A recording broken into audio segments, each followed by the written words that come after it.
سلوا التاريخ كم مجدا سطرنا على صفحاته وبه تغنى. او بل لوی ستونزه دا ده چې موږ او تاسې له مطالعې او له تحقیق نه لرې ملت یو. هیڅکله تر هغه وخته پورې چې موږ ضرورت نه وي پیدا شوی مطالعه او تحقیق به یو څه کې نه کوو.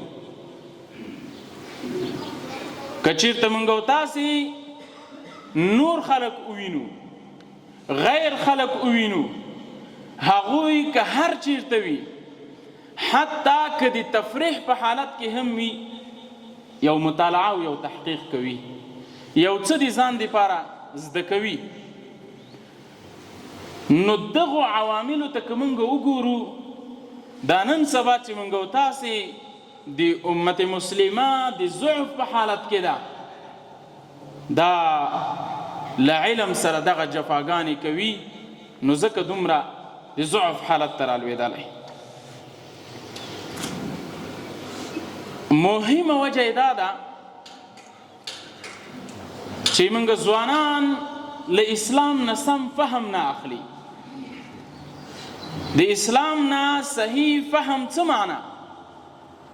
د اسلام نه سم فهم معنا چې دوی هغه نه ده درک کړې. دوی وایي چې دغه ثواب او عبادت دا صرف او صرف تر مسجد او تر خانقاه پورې تړلی، حالاً کې داسې نه ده. موږ ځوانان دا د اسلام نه صحیح فهم نه ده اخیستی. هغوی وایي چې دا عبادت او ثواب صرف په خانقاه او مسجد کې ده، حالاً کې داسې نه ده. دا د علماء کرامو دا فتوا ده، او د علماء کرامو خصوصا د امت مسلمه علما په دې باندې اتفاق لري